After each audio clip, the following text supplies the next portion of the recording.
Kansas City police have solved a 31-year-old murder case.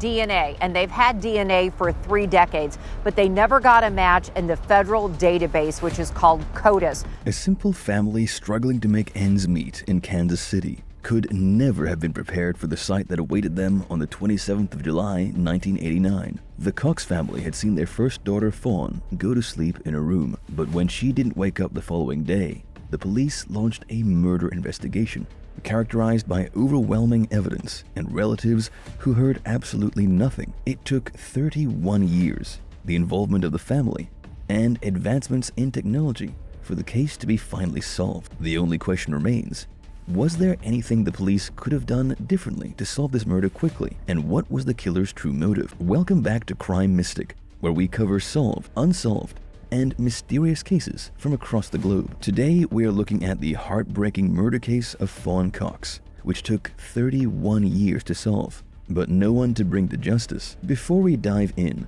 hit the subscribe button to get notified when we have interesting cases for you, and like this video. Now, let's take a closer look at the puzzling case of Fawn Cox. Fawn Cox was born on the 24th of March, 1973, in Kansas City, Missouri. Her parents soon after had 2 more girls, Amber and Felisa. They all lived in a 2-story house in a rough, poor, and dangerous neighborhood. The neighborhood was known for gangs who were never prosecuted for their crimes and petty theft cases. Fawn was known for doing her best to help her struggling family, especially caring for her younger sisters. She went to church every Sunday with her family and was seen swimming in her free time. When she turned 16 in 1989, she got a part-time job at the Worlds of Fun amusement park, selling tickets at the cash register. This was mainly during the summer months when she was away from school. Her family was impoverished, so she and her sister, Amber, worked part-time to improve their situation. The unexpected discovery. On the 26th of July, 1989, Fawn finished her shift at the amusement park at 10 p.m. and it was too far to walk home. So her mother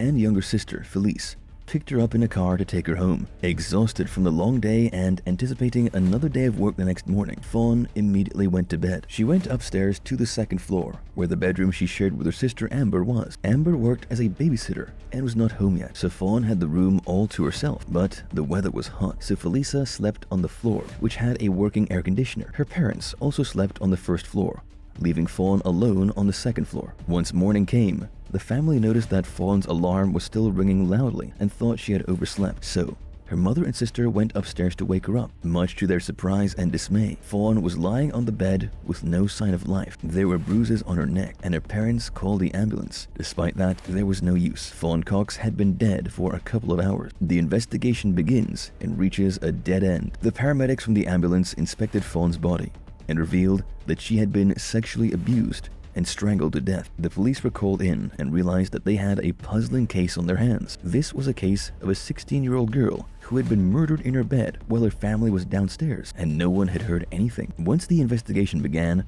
some parts of the puzzle began to piece together, but it was not enough to paint a picture. Felice had pointed out that their family dog had been uneasy all night, but they had ignored her since the pet was pregnant. There was also a trailer parked near the house, so the perpetrator must have used it to climb up and break into the open window on the 2nd floor. There were also some physical elements like small hairs and traces of semen and blood on the bedsheets. These were sent to the lab for analysis, but there wasn't much they could find out. Without the DNA technology that we have today, detectives also noticed missing items like a stereo recorder, radios, and a Nintendo game console. This could have been categorized as a burglary gone wrong, except that some other items belonging to the family were left outside the house. It was unsure why the burglar would leave the items behind. There was also a closet on the 2nd floor in another room, and items had been taken from it. The police speculated that the criminal hid in the closet, waited for everyone to fall asleep, then committed the crime. Fawn's sister was not in the room at night, so there was no one to notice the movement. The Cox family could not hear anything from the 1st floor due to their loud and old air conditioner. Another evidence was an old army cap in Fawn's bedroom,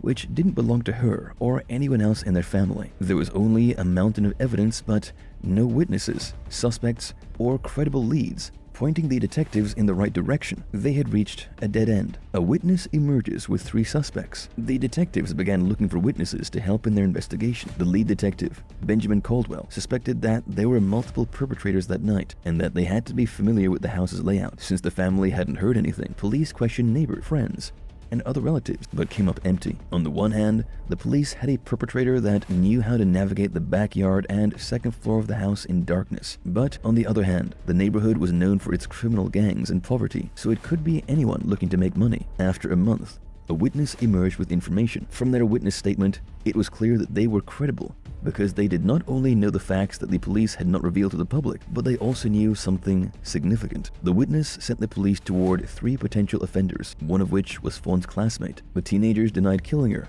but the police found the stolen items in one of their rooms. Despite this, there was no other evidence pointing towards murder. The eyewitness retracted their testimony and stopped cooperating with the police. Despite all the hair, blood, and semen found on the scene, the lab could not find any definite match with the statements. All the tests were inconclusive, setting the police back. The detectives went back to interrogate the boys, and one confessed to the theft, even telling the police where they could find one of the stolen items, but he retracted his statement soon after. The suspects also blamed the murder on the 9th Street Dog Gang, a group of men in the neighborhood who caused trouble. There were a lot of unsolved cases in the neighborhood, and even the Cox's neighbor, 20-year-old Tracy Shaw, had gone missing in 1984. The investigation reached a dead end again. One of the boys went to jail for 8 months for theft, and the authorities closed the investigation, but not for good. The introduction of CODIS revealed 2 crimes in one night. After over a decade of being a cold case, the Fawn killer investigation was reopened because of CODIS, the Combined DNA Index System. This was a database of DNA samples from criminals around the country, but there was no match in the system. The experts then collected DNA from the 3 original suspects. Everyone expected those 3 men had abused and killed Fawn that night, so imagine the surprise when there was still no match. That was when it became clear. 2 crimes had happened in the Cox residence that night. While the trio had broken in to steal, one more person had stayed behind, hiding in the closet to abuse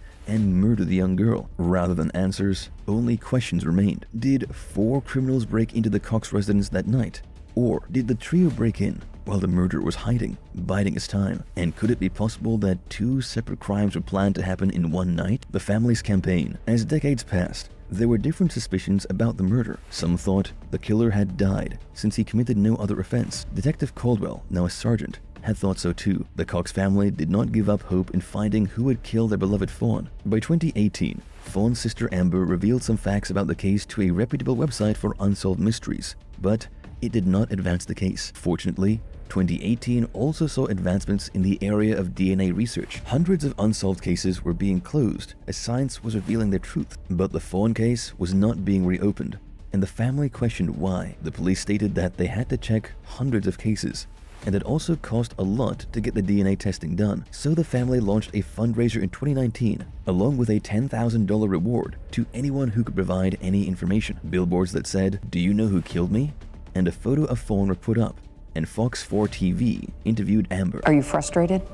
Very, very frustrated. The family raised the money, but the police could not use it for DNA testing. The idea was that if one victim's family were allowed to do that, then every other family would come forward with the same, thereby overloading the system. This was not met well by the family, and even Amber believed that the police were sluggish with their case, since they were a low-income family from Kansas City. The truth no one expected. By 2020, the breakthrough that everyone had been waiting for took place. The DNA sample from the case in 1989 was finally tested, along with a search for potential relatives connected to it. That is when the killer was revealed. It was their cousin, Donald Cox. Donald Cox was 21 years old when the murder happened, and was not even close to being a suspect. He had been locked up for petty crimes like possession of illegal substances and theft, but his DNA was not in the system due to the minor nature of his crimes. It was appalling that Donald had remained in touch with the family after the murder, despite the horrible act he had secretly done. He must have thought he had taken the secret to his grave, but science didn't let him escape. Eventually,